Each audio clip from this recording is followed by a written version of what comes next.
Okay, this is how you play Moonquake Escape. It's actually not that hard at all. There's essentially only 3 levels of operation to the game.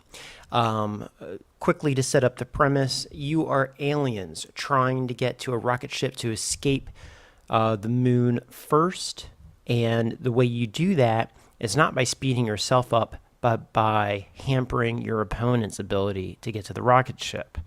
There are movable terrains that give you different effects. There are cards in the game that, if they are shot, they will be triggered. And when they are triggered, they may help you or hurt you. They may help or hurt your opponent. And that's really all there is. Okay, so number 1, what do? You're going to take this die, okay? You're going to take this die. This die tells you how to move the board. So this says 2 counterclockwise. That means this board is going to move, this one that's sitting on the ground. This is going to move 2 in a counterclockwise position. Then you're going to roll it again. You're going to do it for this one, and you're going to move that accordingly. You're going to do it again, and you're going to move this accordingly. Okay? Step 2 of the game, boom, you're going to roll this moon, and the moon essentially is currency. And this game is called charges. You're going to get 4 charges. What the charges are going to do are they are going to allow you to do things in the game. So this little card is going to show you that. If you have 4 charges, you can zap another player, shoot another player for a point. If you're in the same spot, you can steal a card from them for a point.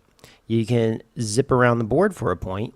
You can take a card from the pile called scanning for 3. You can spy on a card for 1. You can do various different things for your points, okay?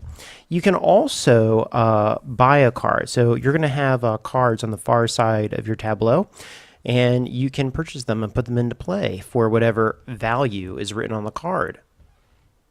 Okay, so in the instance of this one says it's 1 point, so that means that you can buy this card for 1 charge. That's really all you do. Then you move. Now, let's say I go up here, and depending on what spot I choose to go into, you always have either an A or B option, A or B. And depending on which one you go to, you get 1 free action that will not cost you a charge. Okay, so you might want to go to one that lets you shoot, one that'll prevent you from being shot, things like this.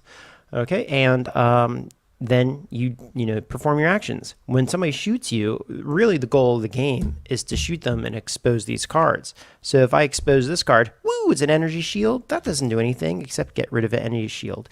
It's kind of like, I don't know. What's a good game with 3 cards? You're just trying to, 3-card Monte. You're trying to find the card in there. Let's see, flip this over. Yeah, I got the alien card. Excellent. So if you expose the alien card of your opponent is paralyzed and cannot move for that round. Okay, and they can't move, so you're slowing them down. And then the last thing is an alien comes out, or excuse me, a security guard comes out, and he shoots another zap to whomever is on his ring. Okay, there are, all the other rules, they're not very complicated, and nearly all the rules are written right on the cards themselves. They tell you what to do. You just got to read the card. There's also a rule book, and on the back of the rule book, even though it looks like a lot, it's really not too bad. It gives you a step-by-step.